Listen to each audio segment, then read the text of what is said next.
And he's like, too easy. Let's work backward. So how many, closings does that mean you need to have? How many appointments? How many conversations? How many conversation attempts? And my number is 6. As long as I have 6 conversations about real estate every single day, I will make my income of $308,000. That's my goal.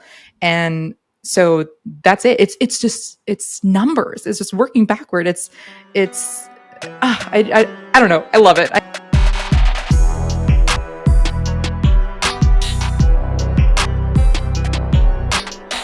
What is going on, guys? On today's episode of the Collecting Keys Real Estate Investing Podcast, we have Ali Garced, who is a podcaster, investor, and does a ton of stuff.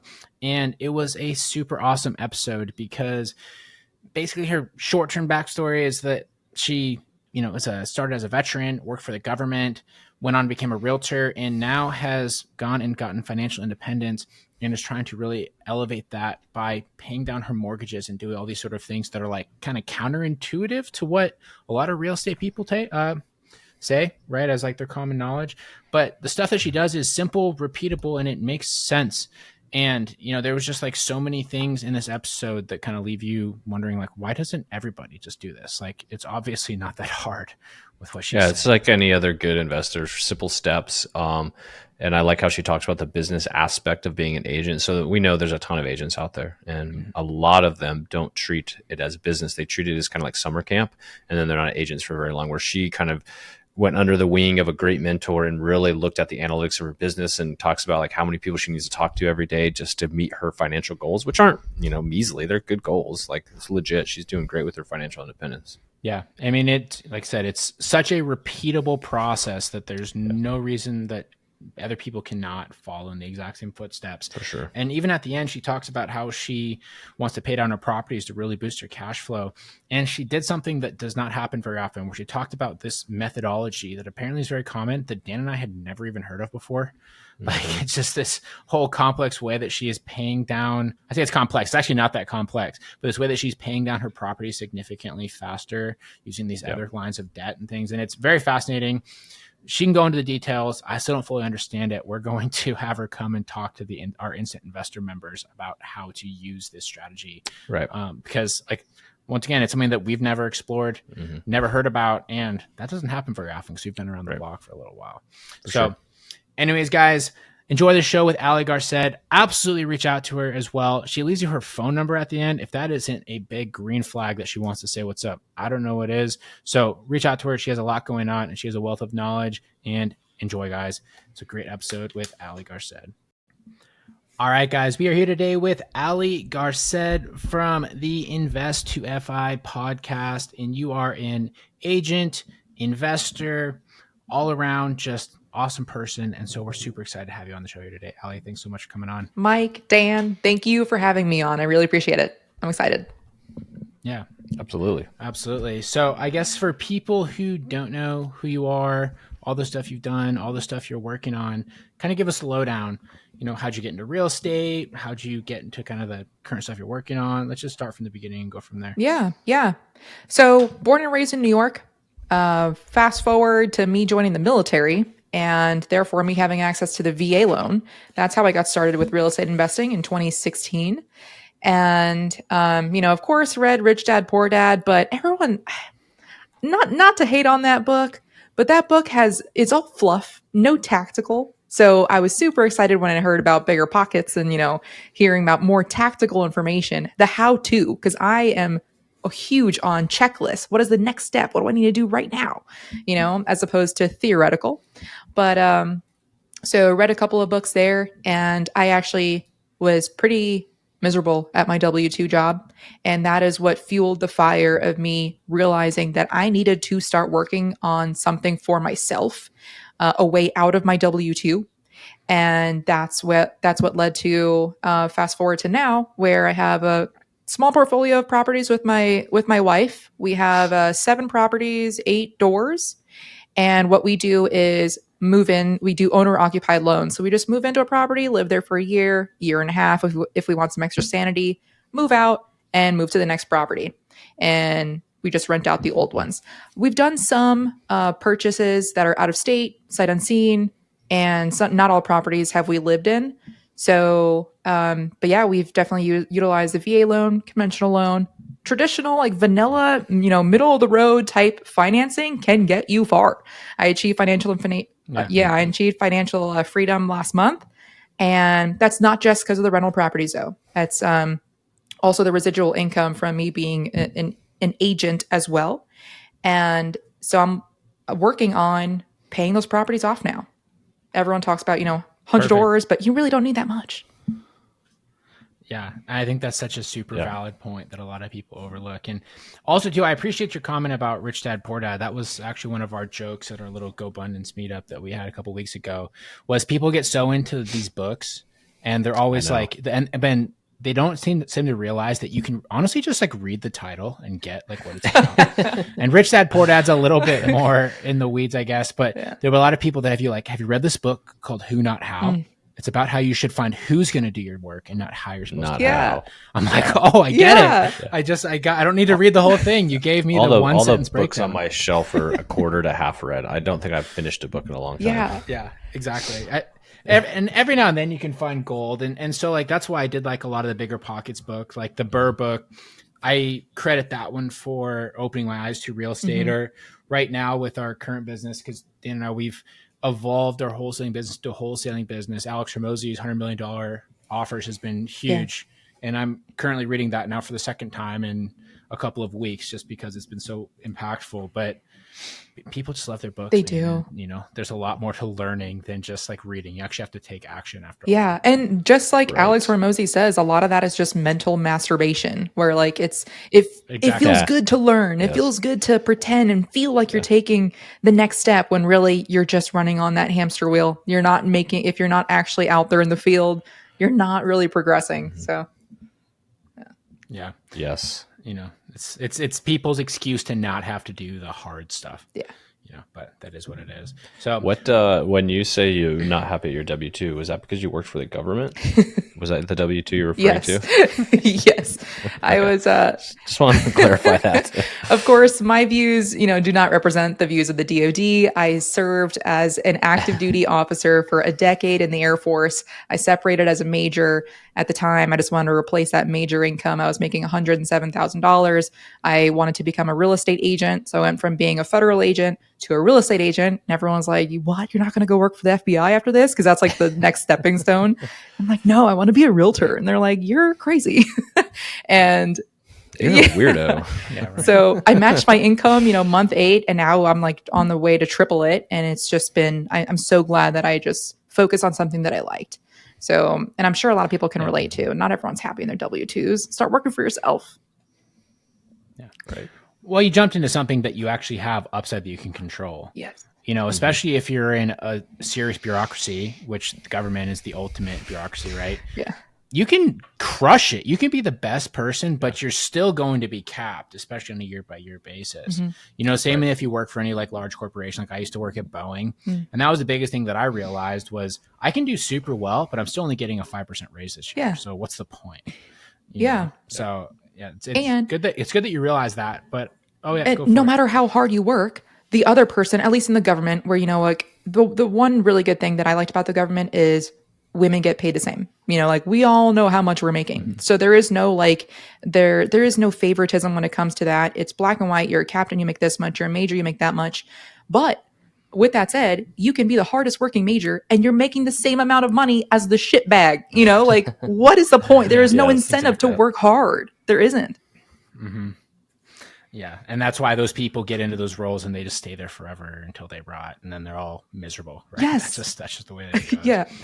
So as you got into becoming an agent, you already owned some rental properties at that time. And so you had the real estate bug. So I guess where exactly along your path did you decide to make real estate your career? My wife had been telling me to be a realtor for maybe 2 years before I finally made the decision to get my license. In the beginning, I thought I was all selling sunset. I'm like, I don't wear heels. I mean, look at me. I'm wearing a backward hat and a t-shirt. This is what I wear every day. Yeah. And I just thought being a realtor was like wearing dresses, wearing heels, just very showy, like having to have the latest car. That's not what I value. So, and then I thought it was just all drama. It was just selling sunset, HGTV bullshit. It wasn't until I realized, and I heard a couple of podcasts from other investors that were also agents, where they were using their commissions to help further their own personal investing side. And I'm like, wait, the two really do go hand in hand. Even if I don't personally use my access to the MLS to purchase on my own, I could use the commissions, use some extra money aside from what I'm already making in the military, make more money, and then more down payments on other properties for myself. So I started looking into that, and that's when I realized it is a whole business. There's KPI, it's sales funnel, and I loved it. I fell in love, and because it was so different, I had to be organized. I wasn't organized in the military. You had a couple of meetings that you have to go to every week. But that's it. There is no like, what's the shortest way to save time to get the most amount of done. There wasn't any of that. So after I maxed out my VA loan, so I have 2 VA loans out. My wife has 2 VA loans out. At that point, that's when I became licensed, and I started as a way to just use the extra income to purchase more properties. During that process, I fell in love, and I'm like, you know what? I actually put my own personal investing off to the side. So instead of me continuing to look at out of state markets and build a team in another market, another area, now that's where my wife and I pivoted to where we just move around locally. So yeah, the strategy that I mentioned before. Nice. I love it. That's awesome. So you mean to tell me that to be a successful real estate agent, you can't just like go to the HOA potluck, once a quarter and make millions of dollars? That's what they told everybody in 2021. That's why everyone was leaving their corporate Got to hit jobs. your sphere of influence, dog. Sell house to everybody you know first. Yeah, exactly. All of a sudden, you have these people that are not religious that are joining churches. They got to grow that sphere of influence. Right. Everywhere CrossFit where gym they membership. CrossFit gym, anywhere they can build like an unspoken level of trust, they're fully into it, right? Yes. And you have to say, my business runs off referrals, as if people know what the fuck that means. Right. Yeah. I know. Oh, that is a great point. Yeah. It sounds like, though, you're kind of like Mike and I. We got into real estate, though, because we're like, oh, we want to grow. We want to have we want to have passive income. We want to invest, grow assets, all that stuff. But then you fall in love with the business part, is what you said. Like, can you talk about that? Like how you went from like not knowing shit about business to where you're at now? Because you've obviously done very well for yourself. And what elements of that, like, do you get super excited about? Yes. Oh, I love talking about this. So I'll start with here. I interviewed 13 different brokerages before I got my license. That's the type of person that I am. Okay. I am so risk averse, and I want to make sure that I make the right decision the first time. So I interviewed brokerages that were local, brokerages that had a lot of older people, brokerages that had a lot of young people, tech heavy, not tech heavy, just all sorts, just so I can get a feel for each type of office.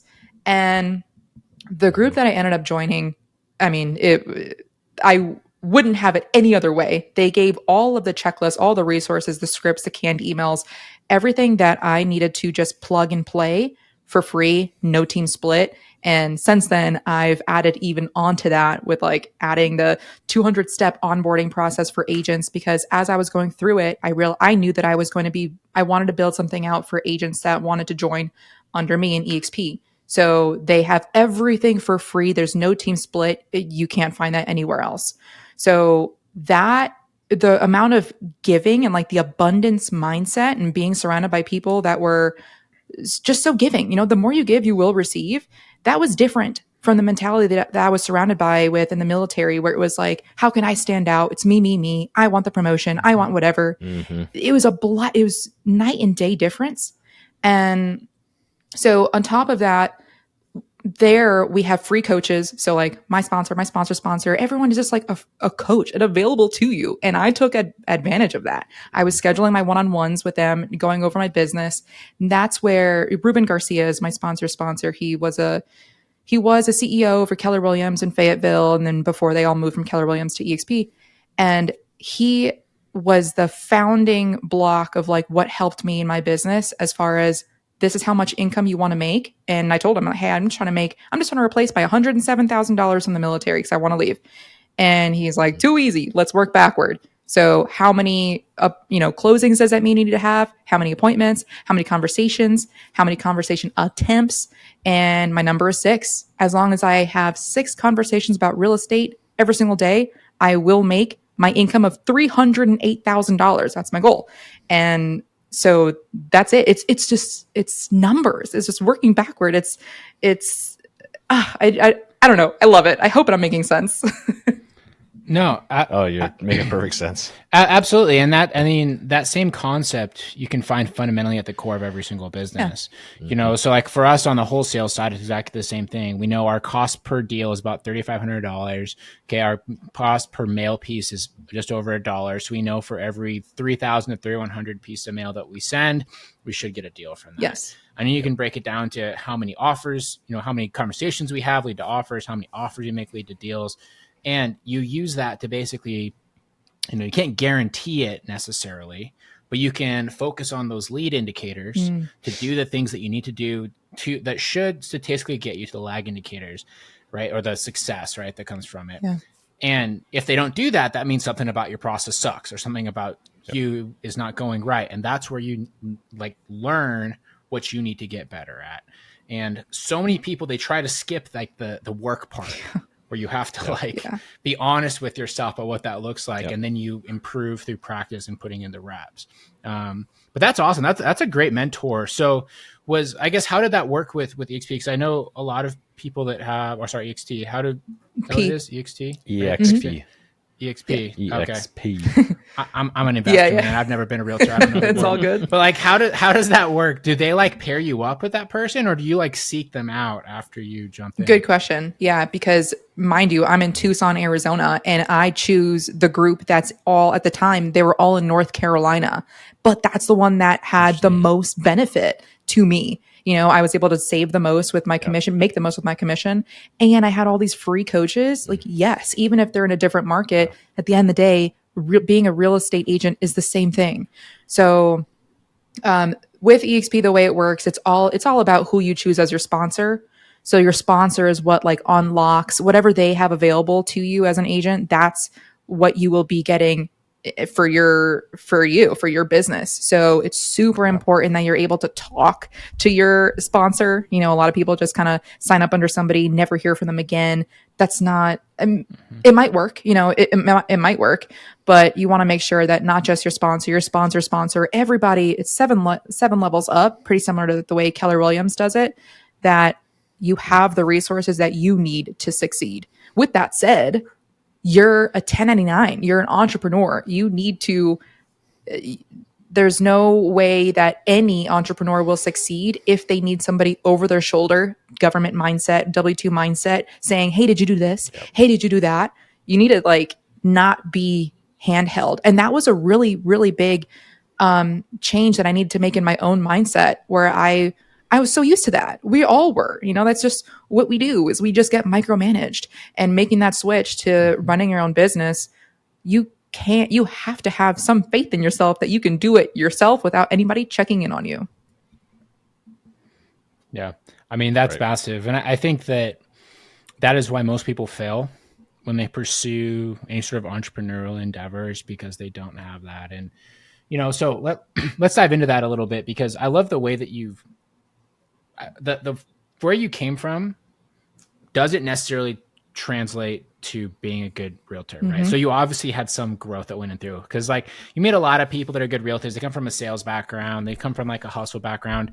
You were literally in the antithesis of that, right? And you had to develop it. So, there's people out there, the Yako Willings will say like, oh, it's all about, being determined and, just like being a hard dick and like figuring all this stuff out. But there's obviously a lot more of it than that, right? So from your perspective, someone that's coming from a similar boat that wants to get to where you've gotten, what are like the main things, I guess, that you found helpful? Like, how did you develop that mindset? Like, what did that growth process look like for you? It started with surrounding myself with people that I wanted to become. So my sponsor, that's who I wanted to become. Her sponsor, that's who I wanted to become. And they weren't people that made me feel good, that were at my level. There were people that made me feel intimidated. Like, wow, can I ever reach that? I don't know, but I want to try. And we're in 2023. Being surrounded by people no longer means in your same city, in your same zip code. It means, who do you see every day over Zoom? Like, you no longer need to be in the same time zone country, hemisphere. You can surround yourself by people that are across the world, across the nation, like what I did. So that's so important. People feel like they need shoulder to shoulder, and you need to get rid of that mindset like so bad. Just join a community, a digital community of people that are at the level that you want to one day get to. So, and of course that you have access to, because you can join communities where they're just so far ahead that they're too busy and they can't give it back. There's not enough time in their schedule to give back to you, to have like one-on-one calls, free coaching calls. So that makes a difference night or day. And then again, once you start surrounding yourself by these people, going to these Zoom calls, whatever it is, at that point you see other people in your position and what they're doing. Like that's when it's feeding and just making the fire even bigger, where you're no longer alone. You're no longer surrounded by people that, within your own zip code that maybe don't try hard, or in your W-2 that don't give a shit anymore, because I've been there. It's just a race to the bottom there. Like, how little can I do before my boss finds out? And what a terrible mindset to have. Like, that's what a way to live that's life. Not good right? for anybody involved. Yeah. So that's the biggest thing. So that's fascinating, what you just explained, and it's throwing me back to some of the stuff that you hear in the newbie realm of real estate, which is like, go find a mentor, go get a mentor. And you legit did that. But the challenge people tend to have is they like message somebody like, hey, will you be my mentor? And most people are like, I don't even know you. Like, why would I want to be your mentor? And you've also brought up joining the wrong communities where those people that you want to be around just don't have enough time to give to you. So you actually sought out and found a group of people through EXP that were willing and felt responsibility to the people in their group to actually give that to them. And the badass part about that is you found it. If you couldn't find it in Tucson, you sure as hell did find it in North Carolina. So do you have any advice for people that maybe aren't EXP realtors, or maybe they want to become EXP realtors, but like how to seek out or find that group of people? Continue to listen to podcasts, because that's how I found the community that I did. Like, listen to podcasts, see what groups that they're a part of, and go to their free trainings. Usually, hopefully, they'll have free trainings available. So you don't have to make the decision before, you can test it out. Test the waters. Do I like this community? Right. Do they have something for free where I can just test it out? That's always best. In case they don't, then I would say reach out to other agents. Don't just talk to recruiters, right? Talk to other agents and see. Are you successful? Do you have access to this person? Like they say that I'm going to have access to? Yep. And I actually have a YouTube video on like 19 questions to ask before you join a brokerage, because it was the questions that I should have asked. Either way, I made the right choice. But I'm seeing a lot now as I interview a lot of agents that are like unhappy, or they were given false promises. So these are the questions that you should be asking before you join, for sure. Right. Yeah. I'm going to double down on what you said before, which is like listen to podcasts, sign up for the free stuff, and also add to that and say, reach out to those people. Mike and I say that on our podcast all the time when we have people on our show, like reach out to them. They're here for that reason. They want to be involved in the community and help out. But like legitimately, like it feels like a wall for a lot of people. Like, oh, I'm not going to reach out, or I'm not going to sign up for that. But once I switch my mindset to doing that and signing up for the free courses that you hear people pitch, and it's okay that they're going to try to sell you on something else, that free content's usually pretty damn good. And getting access to people through podcasts or social media is incredibly easy nowadays. They're right there at your fingertips. Yeah. And once you do reach out to them and they give you some advice, if they give you some advice, do it. That is where 99.9% of the people will fall off. And then therefore, like I see it a lot in my inbox. I'll give them some advice, especially as a realtor, like, hey, join the trainings. And then they'll ask me a question like, hey, I'm struggling with this. I don't know how to find leads. Have you been to any of our trainings? Like that, the answers are there. Yeah. So why would a mentor or someone that you're wanting to be your mentor spend any more time with you? So if you like, step one, of course, like listening to them, find a community. Step two, once you reach out to them and they give you some advice, implement, like you said, Dan. And step three is reach back out to them and tell them, hey, you told me to do this. I did it. This is what happened after. They will love you. They will take you under their wing because no one else does it. No one else implements. You'll stand out just by doing that alone. Right. I love the third part too, where you say reach back out and let them know how it went. What are the results? Like that's actually really cool. Yeah. And not enough people do that. We have people ask for tips and stuff all the time, and I'll shoot them something and then I'll never hear from them again. So I don't even know if Right. And you don't know if it worked or not. Yeah.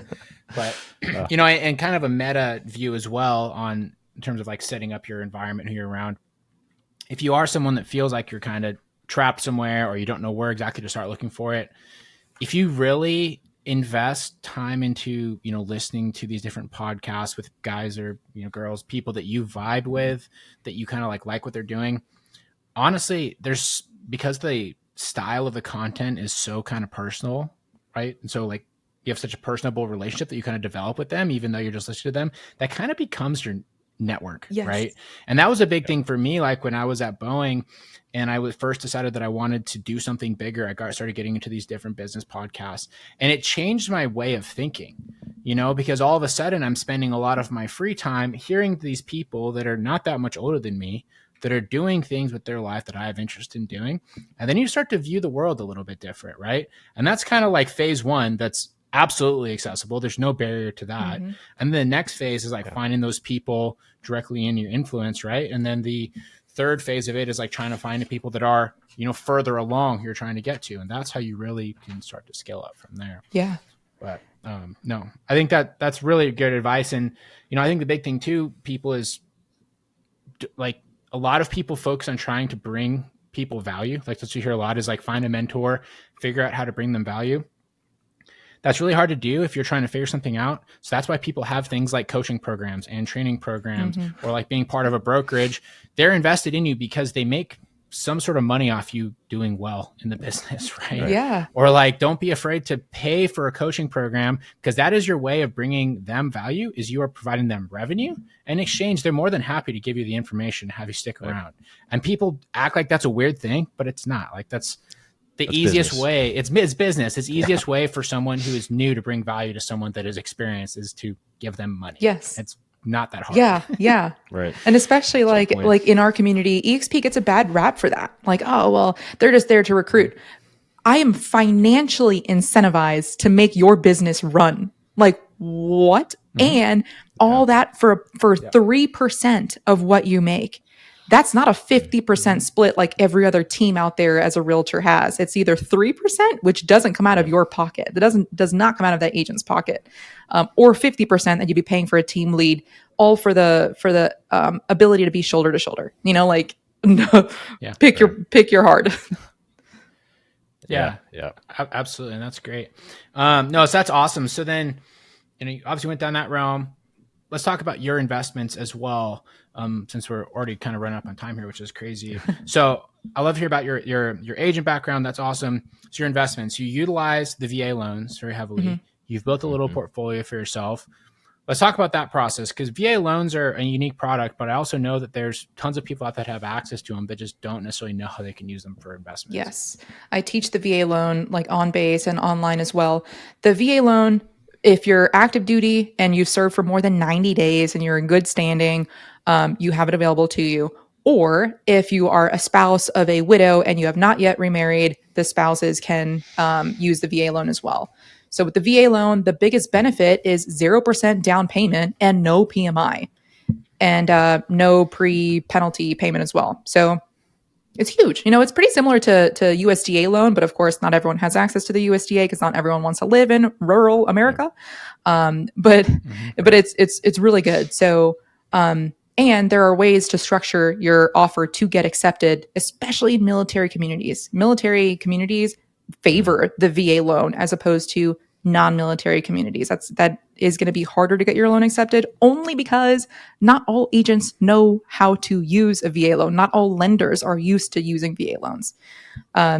So I have purchased, I have 2 VA loans out. My wife has 2 and we have 3 conventional. Does that math work? Something like that. Yeah, that'd be 7. Okay. Yeah. I like it. It works. And so a lot of our portfolio is here in Tucson, Arizona. And then a couple in previous states that I've lived in before. So, and we don't plan on living here in Tucson forever. So every single place that we plan on living to, we do plan on purchasing, again, owner occupied And because my wife doesn't want a house hack, I've been trying to convince her to house hack, but she's not on board. So we met in the middle, and at least we'll, rent it out. We'll keep it as a rental no matter what. So, So she doesn't want a stranger living in your house. yeah, I know. Like, go figure, right? I don't know. She's crazy. That's my wife's the same way. She's like, nah, I'm good. That's where I draw the line. Yeah. I'm the same way. I don't want that either. But, I'd be cool. Yeah, I know you would, but you're a weirdo. So one question. Go for it, Dan. Sorry. No, my question's more important. I just wanted to get some tips. You said like how to get them. Like you had some hacks on how to get them accepted. Like, what is your number one tip for people with a VA loan to use it to get their offer accepted on any type of house? Time. Because it was challenging last year. Yeah. Last year was weird. Yeah, last year was, the last couple of years have been hard. I have only ever not gotten my offers for clients accepted on the first time twice. The rest we're getting your offer accepted. I also have a YouTube video on how to get your offers accepted. But time is the biggest thing. So, which also goes hand in hand with the lender. As long as the lender knows what the heck they're doing with VA loans, then they'll be able to structure it in a way where they can close on it fast. Because if the lender knows what they're doing, if the underwriter knows what they're doing, then therefore they don't have to fumble once you're under contract. So you can legitimately say, we can close in this house in 22 days. That's the fastest I've seen, 22 days. And otherwise it's going to be like 45 days and it's still stuck with the underwriter. And then the listing agent is like, what the heck? The seller is like, hey, what the heck? Those are the two biggest things. I've seen offers come in that are like 60-day and longer closings on VA loans. And everybody's like, well, it's a VA, that's how long it takes. And you're saying that's not the case. That's just shitty underwriters, shitty lenders, not knowing what to do. That or a lot of the buyers, it depends on the appraisal as well. So if the buyer is very certain that they want to purchase that property, then as soon as they're under contract, pay for the appraiser to go out there, because the appraiser is also what takes up a lot of time too. So right now it may be like 2 weeks, week and a half, but instead of waiting for all the inspections to come in, due diligence period to end before then the buyer tells the lender, okay, let's get it appraised now. That's a waste of time. Yeah. So you could already be on the appraiser's schedule while you're doing your due diligence. And of course, that's at risk to the money that you're going to be paying for the appraiser, about $700. So should the inspections come back and you realize that you want to get out, you can get your earnest money back, but you might be forfeiting that $700 in the appraiser. However, it got your foot in the door. Yeah. They accepted your offer. Totally. Yeah. And that's a cost of doing business, to be honest. And you might win some, lose some. It's kind of like earnest money in the investor world too. Sometimes it just doesn't work out and you pay out earnest money. And take it off your taxes. Yeah. There you go. So when you say like find a good lender, I mean, like, is there specific lenders that specialize in that, or is it like better to use local banks? Like, how do you find a good lender that understands these VA loans? Yeah, definitely ask a realtor. Some realtors, because there are some lenders that do like all 50 states. The buyers won't have face-to-face interaction with them, but who even does anymore with lenders? So there are some lenders that always come out like just out of the woodwork, with like super cool programs that have very low interest rates, like because they're new, right? They want to get their name out. So they're losing money in the beginning, and then they're going to add on like fees at the end as they gain more momentum as a business. Or local lenders are always super good too, of course, as long as they've had experience with lenders. So if you as a buyer, if you have access to the VA loan, talk to multiple lenders all on the same day, because rates change daily. So contact these lenders and say, hey, assuming a middle credit score of XYZ, assuming a 30-year fixed VA loan, what would my interest rate be looking like? And assuming no points. So do that, ask those 3 questions to multiple lenders in a single morning, and you'll be able to see like more or less apples to apples comparison of how much you're going to be paying and what your interest rate's going to be. Yeah. And so go ahead. So going from there, I guess, how do you know if one's good or not? Because like they might not be the one with the lowest rates. Mm-hmm. And I mean, I know from personal experience, typically the best lenders are the ones that I found with the lowest rates. They usually have like the most hoops to jump through, versus like a local lender that kind of understands just like the market a little bit better, especially if you're an entrepreneur of any kind. Yeah. That's where I would ask if they work nights, if they work weekends, because you're submitting a lot of offers, or at least as realtors, we're submitting a lot of offers on weekends at night.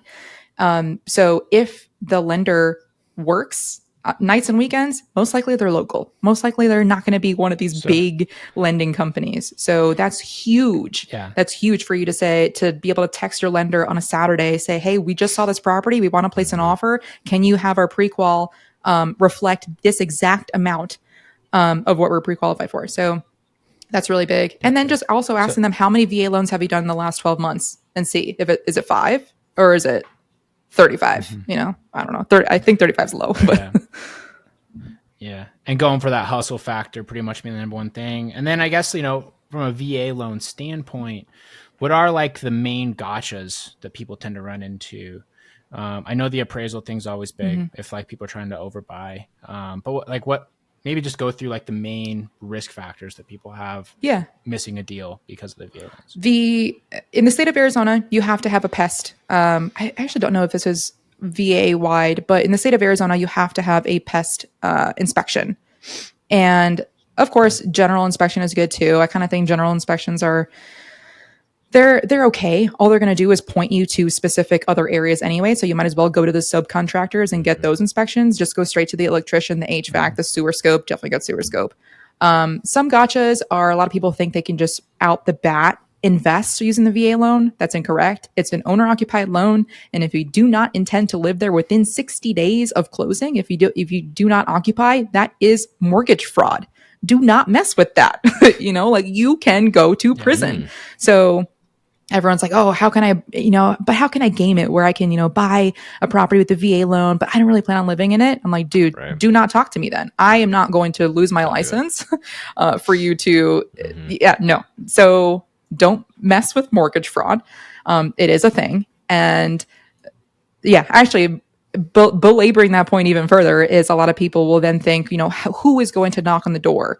No one is going to knock on the door, but UPS and USPS, they have a lot of federal investigators. I know this because I was a federal investigator, not for them, but mail fraud.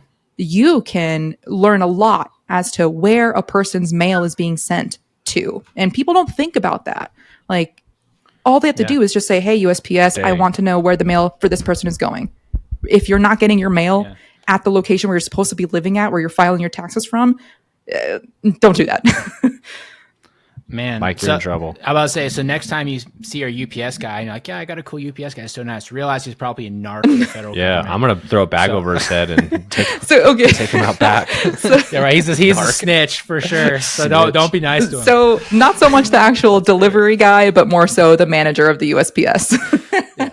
Okay. Yeah. Okay. Never mind. Yeah. Sorry, Clyde. It didn't Clyde. I do have a couple questions on the VA. So one, this will be a statement and I'm going to make it a question. I got a VA loan. I actually didn't even know I had a VA loan on my house. That's how stupid I am. So I ended up going with a broker. It's called a TBI, Dan. It's not your fault. That'll do it. Well, I ended up going with a broker, and I was like, hey, can you give me some quotes on loans? We're going to buy this house. And she's like, heck yeah, cool.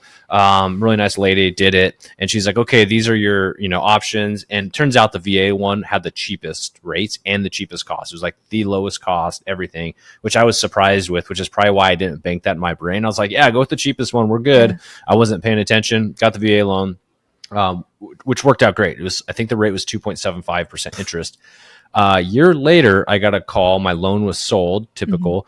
Got a call from a company called the Freedom Mortgage. And they're like, hey, we'd love to offer you, I think, is it called the VA, like IRRL, interest rate reduction, EARL. And the guy's like, I can get you a 2.25% interest rate. It's not going to cost you any money. And I was like, I don't believe you, but send, like literally that's what I said. I was driving. I was like, I don't believe you, but send me the paperwork and I'll look at the loan quote. He did. And it was legit because they had credits that offset it. And so not only did I get it for free, but it was a half point reduction on my loan. Is that something that you pitch or know about with the VA loans? Yes, that is a huge benefit to those that have VA loans out already. If and when the interest rates lower again, yes, do an EARL. Absolutely. Okay. Yeah, it doesn't cost you anything. You'll get a lower interest rate. You do not have to re-amortize the loan. So heck yeah, that's awesome. That's exactly what it was. I was like, that is super cool. Wow. I just thought it was like a scam because I used to get those letters in my mail all the time, like, oh, do your VA IRL. They're just, from random people. But anyway, so that works. That's good to know. And then the other thing for our other non-VA listeners, can you assume a VA loan, and are there benefits for non-veterans to do that? You can assume a VA loan. However, you have to come out of pocket for the difference between the purchase price and the loan amount. So in Tucson, that's about $100,000 right now because military moves every 3 to 4 years. So with the appreciation, it's about $100,000 more than what their loan amount originally is today. So, and you cannot finance that portion. It has to come cash. So yeah. So that's one major negative. The other negative is if sometimes the sellers don't realize this, but when the sellers are trying to open up the pool of buyers, and they're going to say, hey, let's advertise this. I have a VA loan. It's always assumable. That means that they are locked into that entitlement. So as someone else has assumed their VA loan, they cannot purchase another property they could if they still had some entitlement left over, but say they already had 2 VA loans out and they're selling one of them as an assumable. They're locked in for however long those new buyers are going to keep that loan for. So as long as you don't plan on using the VA loan again, cool. But if not, if you do want to again, then I wouldn't. Yeah. Got it. That's interesting with the you have to bring the money down to assume it. No second position. So does that mean if they're underwater that the bank will pay me to buy the house to assume it? The government, or is it not a two-way street? Yeah, exactly. Always ask. Worst thing they can say is no. Always ask. Yeah, exactly. Next thing you know, you're getting a fat check from Uncle Sam because they just want to keep the yield there. Awesome. So super good stuff, Al. I really appreciate all the information. One thing I want to touch on really quick before we go into our final questions is I want to talk about the decision that you told us that you're making at the beginning of the show to pay off all of your mortgages, because this is so counter to, I guess, both how Dan and I think. It's how a lot of other real estate investors think, where they're trying to max leverage all the time. But you've already reached financial freedom, and now you're trying to level that up even more by paying off your mortgages. So maybe dive into what your strategy is for that and kind of like why you decided to pursue that. Yeah, I even though I achieve financial independence, I want to, again, I'm very risk averse. I do want to make sure that this will stick around for a long time. So this is personal to me and like my position that I'm in with my wife. So my wife is actually separating from the Air Force. Potentially, she's going through like some medical stuff. So the Air Force could tell her, we no longer need your services. And so with that, we want to make sure that we have enough cash flow to hold us over until she decides what else she wants to do. So, however, I think even if we were not in that position, I think I would probably want to pay off my properties anyway. I've always been that type of person. I don't want to be over leveraged in case, something happens later down the road that's unpredictable. So I started with the shred method, and there are multiple companies that do this. I do have an affiliate link in case you guys have anybody has any questions. I'm sure you guys can have one as well. So the shred method, I know that the Kwok brothers also have one too. And, it's a way to utilize the HELOC instead of a checking account. So every single commission, every single time I get paid, I'm paying back the HELOC, which I only have $50,000 of a HELOC. It's not a lot. And it's at 14% interest, still works. And so I'm using that HELOC instead of my checking account. And every single time I get paid, take some money out of the HELOC, throw it into one mortgage. And I paid off one of my properties in 7 months with the starting balance, which was like $125,000.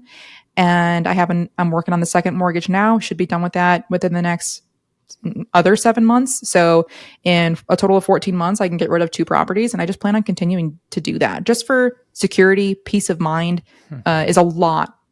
Peace of mind costs a lot for me. So that means you're taking your HELOC that you have on a property And is it the same property that you're paying off the HELOC is on, or is it a different property and you're taking the money to actually pay off the first loan? Is that what you're doing? You could do that, yes. And actually, I will further clarify. It doesn't even need to be a home equity line of credit. I actually have a business line of credit, or it could be a personal line of credit. Any line of credit will work. Okay. So I'm not familiar with this concept at all. But this I is new to us. don't understand, I guess, like the thought process of it, because you're basically exchanging debt for debt that's more expensive. Right. Like, so what, like, Why? How does that work? Yeah. Why? I don't get Yeah, it's because a HELOC is based off of a daily average balance of how much you take off. So my $50,000 HELOC, I only ever really take out 20 at a time, maybe 25. And it's off of simple interest as opposed to your mortgage, which is not simple interest, it's compounding interest. So even though my mortgages are freaking 3-4%, I am paying more in that month, every single month, with that compounding interest than I am taking out the full HELOC, because it's based off of simple interest. And every single time I get paid, I'm repaying that HELOC back. So there's money moving about 5 times a month into and out of the HELOC. There's a calculator that comes with it, because I don't pretend to be like super, super smart about this stuff. I just trust the calculator and it freaking works. Yeah. I'm going to have to look into that, because like I'm pretty crafty at math. I got an engineering degree. I'm good at like analyzing deals. I just need to like see how it looks like, because I understand work. And I understand what you're saying. So if you guys got lost there, basically when you get a fixed mortgage, a lot of the interest, you pay a lot more interest in the first, 7 years versus the back 23 years, right? And so what Allie's basically saying is that you can use this HELOC to pay down the principal amount super aggressively, because your pay down is going to be very small at the beginning of your ownership of the property, right? Is Exactly. that kind of the direction we're going in math. Yeah. Okay. Yeah, but then I guess, you still have to obviously make that amount of money to pay back the HELOC. So I guess my question is, why not? I guess you're just utilizing the equity instead of having to like have the cash available, but you still have to have the cash available at some point to pay down the HELOC, though. Right. Yeah. So you do have to have disposable income. That's like number one. You cannot be like running negative every month. So, and you have to have a certain amount. Yeah, you're just like, I'm just going to take a HELOC out. That's what do not do that. No, I'm going to go and get a 0% credit card with an 18-month promotion and use that to pay the HELOC back. And then I'm just going to have this big cycling just chain keep doing that every of year. high risk debt that just gets progressively more and more risky as you go. But it's called the shred method. It shreds your credit score or your credit score. Yeah. And I'm happy to do like a 1-on-1 or a 2-on-1 with you guys and show you my behind the scenes, like my dashboard. I'll show you my HELOC. Right, I'll log into my bank account. But yeah, and if anybody has any questions, they can just reach out to me. I do have an affiliate link, so I get like some, I don't know, measly amount, but it gives them like $200 off the upfront cost. So all I'm paying and all the users would pay is like, I think it's like $47 a month. And that's just for the calculator service, which you don't even really need. You get the hang of it after month 3. Yeah. That's cool. Yeah, maybe you could come talk to our group coaching program about Let's that. do it. Because I'm sure there's some people, it's an additional way to use leverage that like I'm not familiar with. So I think that would be super Let's do it. Super valuable. Awesome. Cool. Well, right on. I really appreciate you coming on the show. We are going to jump into our final couple of questions here that we ask every guest who comes on every the ghost show. So the first one is every ghost. I hope not. I mean, I don't know. Been watching a lot of sci-fi TV recently. That's apparently where my head's at. So first question, what is the craziest real estate investing story that you have? And this can be a big win, a big loss. This can be something when your tenants did. This can be something you worked on a client about. That was kind of a crazy situation. Whatever you got. This one was, I actually had tried to make this one an investment. It ended up not being either in my investing side or my sales side. But I had a listing appointment with an older retired guy, lived by himself in a 2-story house. He couldn't physically go up the stairs anymore. Pretty bad shape medically. He was a hoarder. I mean, a hoarder. Like, I've seen some of those like hoarder shows on TV, and I'm like, oh man, that's disgusting. I walked in, I wanted to walk right the fuck out. It was so bad. So I'm deciding whether I want to purchase this property or list it, right? If I could even list it. And we ended up not listing it, but I need to go upstairs. So, and he can't, he's pretty immobile, so he cannot move. I'm walking up the stairs just to make sure I need to look around the house, see what type of condition it's in, what needs to be done. Clearly I'm going to need to sell this to an investor, or, wholesale, what something. So I'm going up the stairs and I'm alone, which, I don't know, whatever. Maybe I shouldn't have been, but whatever. At the time I was still a federal agent too, so I did still have my gun. And speaking of guns, as I'm going up the stairs, I step on a gun. A gun was just chilling on the stairs. Just, it was, and there was so much in that house that I couldn't see. I was just trying not to step on like stuff that I would trip over on the stairs on the way up. I stepped on a gun. The gun went like tumbling down. And I'm like, I almost said his name out loud. I said his name. I was like, I almost stepped on a gun. He was like, oh, yeah, that's in case anybody tries to come in. I'm like, you can't even get upstairs, though. Like, how would this help you? It was so bad. Like, had that gun gone off, that could have been bad. Yikes. Yeah. I mean, don't worry. I'm sure it was definitely unloaded with safety on. Totally. Clear chain. Yeah, that veteran, absolutely. Yeah. So, no, that's a good one. That actually, makes me think about all the hoarder houses we've done. I'm like, have we ever found a gun? We found a baseball bat with the name of our sales manager burned onto it, but never. Yeah, there was that. Oh my gosh! Remember that house we walked that just had dead mice everywhere. Ew. I do. Oh, yeah, there's so like many. everywhere, like hundreds of them. That was with Melissa, wasn't it? That was the very first house that we ever walked when we were like starting to get into investing. I remember that. Yeah, it's like literally just down the street from us too. It is. They cleaned it up nice. They did. Wow. Yeah. So no, that's a good story. That's a near miss there for sure. All right. Second question: what is the number one tip that you would give to either a new investor looking to get started or to a small time investor looking to take their business to the next level? I'm going with community again. You have to be in touch with and surround yourself with, again, digitally, I'd say digitally, with people that are where you want to be. Not around people who also want to grow with you, but surround yourself by people that are already there because they do want to give back. They do. And if they don't, then they're an asshole, whatever. But they do want to pour back into people that show that they are working, that they're taking somebody else's advice and coming back to them saying, hey, thank you so much for that advice. That feels good. Like when someone comes back out to me after they've reached out to me and I've given them some advice and they say, hey, I did it and this is what happened and now I'm making X amount of money. Like now I'm making six figures and I've never made six figures before. I feel so good. Maybe it's even selfish, but they do want to give back. So just surround yourself by people that want to help you. Yeah. I mean, I think that's massive. And something that a lot of people don't realize is once you kind of know how to have success for yourself, it becomes an expectation. And, to be honest, the novelty does wear off. Like for us to sign deals, I think we signed 2 deals today, Dan. I felt nothing, right? I am expecting to do that every single day. But now if I have someone in like our coaching program who signs a deal, I get freaking pumped. Yeah. Every single time. Yeah. Isn't that crazy? It's just like, just seeing people go through the same journey is always so exciting. And, I don't know what that is. It's like a weird human psychological thing. But it is. Yeah, no, I think that's a great tip there. So, all right, last question, Allie. Where can people find you, follow you, and reach out to you? Can I leave my phone number here? Sure. Absolutely. Okay, I'll do that. Yeah, just shoot me a text. I don't answer phone calls, so don't call, but shoot me a text. My phone number is 914-318-4918.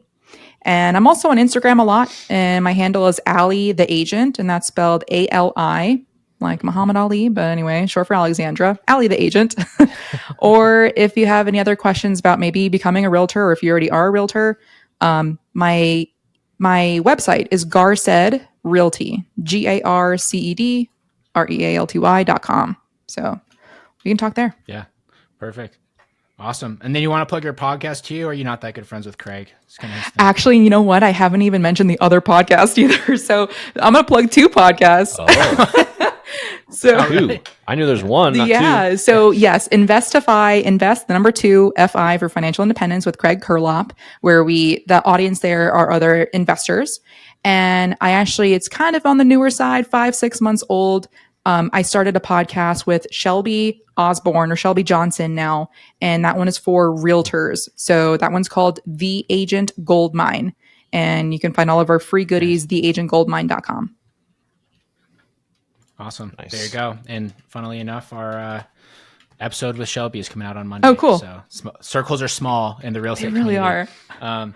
Awesome. Yeah, they really are. It's super weird. When I was on with her too, we knew all the same people everywhere, and that's another thing as well as people trying to get into these networks. All of a sudden the world becomes a very small place because the people that are actually active real estate entrepreneurs is a very small population. It really is. Yeah.